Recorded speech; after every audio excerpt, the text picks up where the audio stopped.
Alors les principes du régime cétogène. Euh, Voyons déjà la différence avec le régime hypocalorique.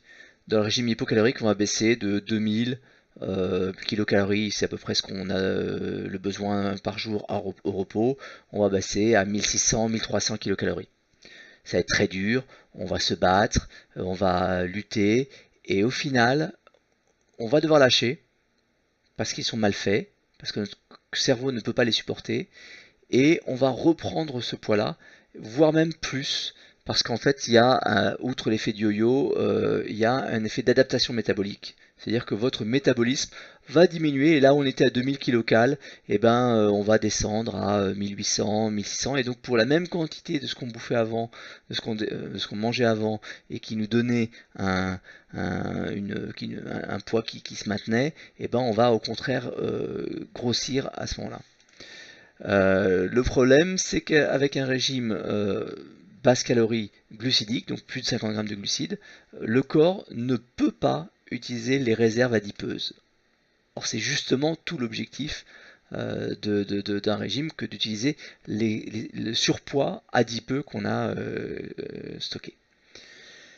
Quelle différence avec le régime pardon, alors, dans le régime cétogène, ce qu'on va faire, c'est qu'on va d'abord réhabituer le corps à travailler avec les lipides, et puis après, on va réduire les calories consommées, et quand on réduira les calories consommées en maintenant moins de 50 grammes de glucides dans ce qu'on mange chaque jour, eh ben, on va avoir un corps qui va, lui, tranquillement se servir dans les tissus adipeux, et donc euh, on va être capable d'utiliser les calories stockées.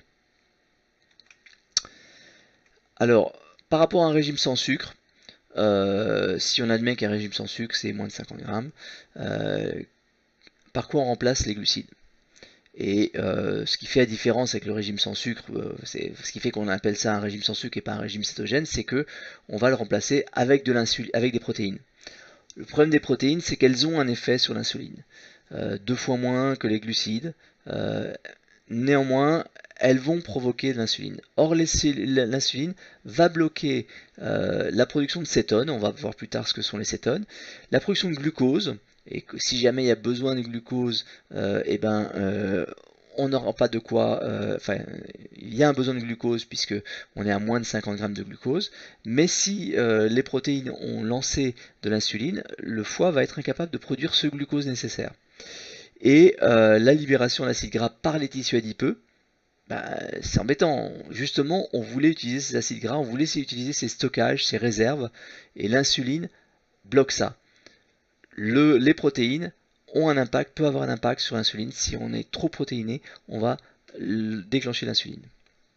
Donc on cherche à rester entre 0,3 et 0,7 grammes de protéines par masse sèche. Donc pour un individu de 70 kg, ça va être environ 50 grammes de protéines. 50 grammes de protéines, c'est un steak de 150 grammes. 1,50, 150. Comment est-ce qu'on perd du poids dans le régime cétogène? Donc d'abord, on se met avec 50 grammes par jour de glucides. Dans les glucides, les pâtes, le sucre, le riz, céréales, carottes, pommes de terre. Tout ça, le fait d'être dans ces moins de 50 grammes, ça va faire une production de cétones. Donc les cétones, qu'est-ce que c'est? Comme vous voyez, c'est un petit composé chimique qui est issu de la dégradation des acides gras. C'est le foie qui s'occupe de ça. Et il va faire notamment le plus important de tous, celui qui s'appelle l'acide bêta-hydroxybutyrique. Donc on appelle le BHB, l'acide bêta-hydroxybutyrique, est un très très bon carburant. Il est soluble dans l'eau, donc il va être directement injecté par le foie dans le plasma sanguin. Il est suffisamment petit pour passer la membrane du cerveau. Alors, le fait qu'il soit soluble dans l'eau, ça a l'air de rien, mais les acides gras qui vont nourrir le reste, qui vont nourrir les muscles et le reste du corps, hors le cerveau, eux ont besoin d'être transportés jusque dans les cellules par un container, une lipoprotéine, donc une protéine, enfin un liposome qui est constitué de lipides et de protéines, dont les LDL et les HDL, qui sont un transporteur en fait de ces acides gras jusqu'aux cellules qui en ont besoin. Le bêta-oxybutyrate, lui, il est parfait pour nourrir le cerveau. Il est parfait, il est bien supérieur au glucose. Donc on va souvent vous dire, oui, mais le cerveau a besoin de glucose pour se nourrir. Oui, de l'ordre de 50 grammes quand on a du BHB, quand on a du ketone dans le sang. 50 grammes, le foie, lui, il peut produire 250 grammes par jour facilement. Donc on ne sera pas, en manque de glucose. On ne sera jamais en manque de glucose si on n'a pas d'insuline. Est-ce que on a suffisamment de réserves si jamais on mange pas assez et qu'on doit uniquement vivre sur ces réserves de masse graisseuse? Pour vous donner un exemple, un sportif avec 15% de masse graisseuse, il a 11 kg de graisse sur lui. Alors pour vous montrer, le personnage de gauche, là ici, lui, il est à 15% de masse graisseuse. Vous voyez ce que ça donne à 12 et 10%. Et ben, il a malgré tout de quoi tenir 42 jours sans autre chose s'il est sur une embarcation au milieu de l'océan. Donc 42 jours, c'est ce qui peut tenir alors qu'il est déjà un athlète qui n'a pas beaucoup de gras autour de lui. Quand on est en régime cétogène, on n'a pas faim. On n'a pas faim, on a un corps qui est habitué à se nourrir sur les acides gras et il a tout ce qu'il faut comme acides gras parce que les tissus adipeux vont relâcher ces acides gras dans le sang. Ils n'ont pas l'ordre de l'insuline de les garder. Donc on va utiliser ce qu'on a sur soi. Alors, quelle est la différence, en combien de temps l'organisme se met en état de cétose? Si on suit bien le régime, et il faut être clair, le régime, on ne doit pas sortir de ce régime, on ne doit pas faire des excès de glucose, ça met 2-3 jours pour revenir dedans. En 3-4 jours, on passe en keto, c'est-à-dire que on a le corps qui est passé en mode j'ai pas assez de glucose, enfin je n'ai plus d'insuline, je n'ai plus de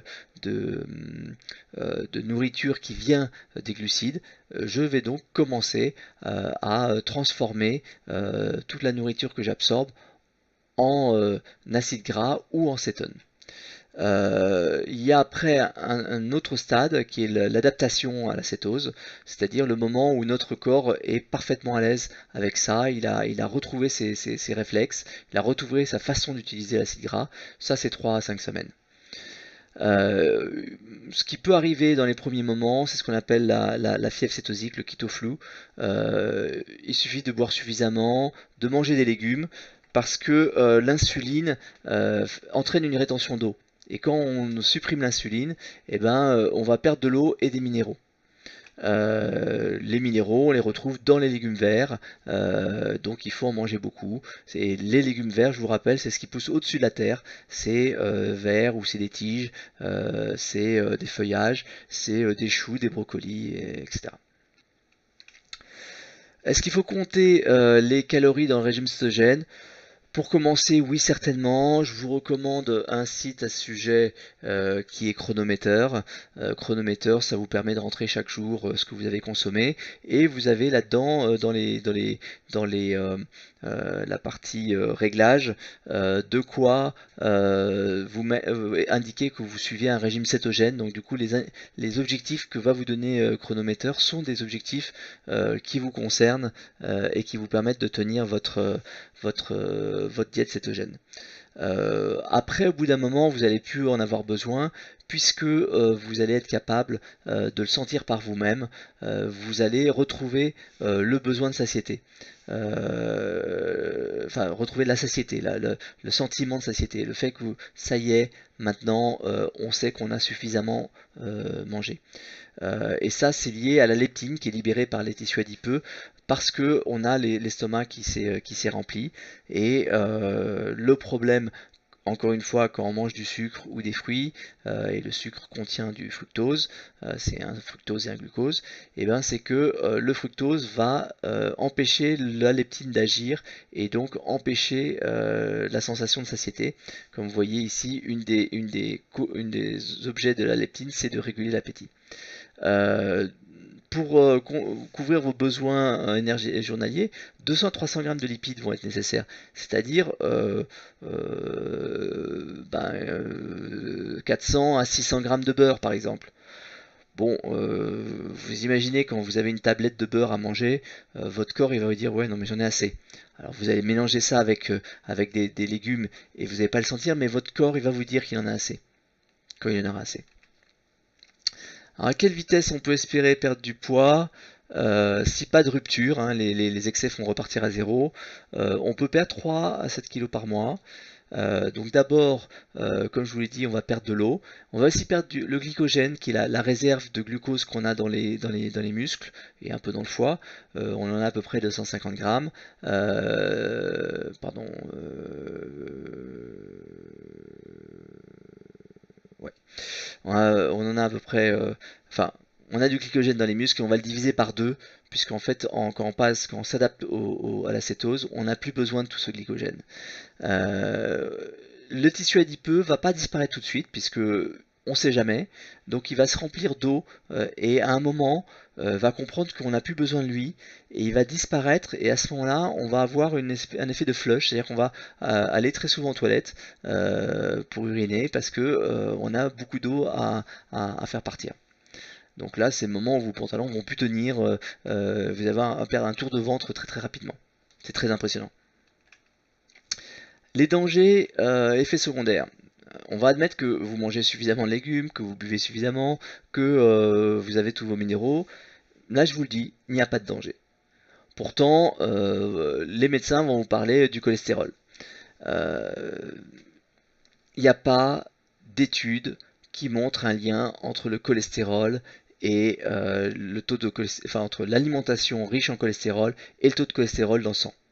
Il n'y a pas d'études. Il y a des gens qui ont perdu 30 ans sur ce sujet.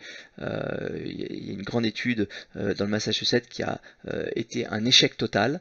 En revanche, au mois d'août dernier, en 2017, un très sérieux journal, le Lancet, c'est un des plus sérieux magazines de scientifiques américains, a montré une étude.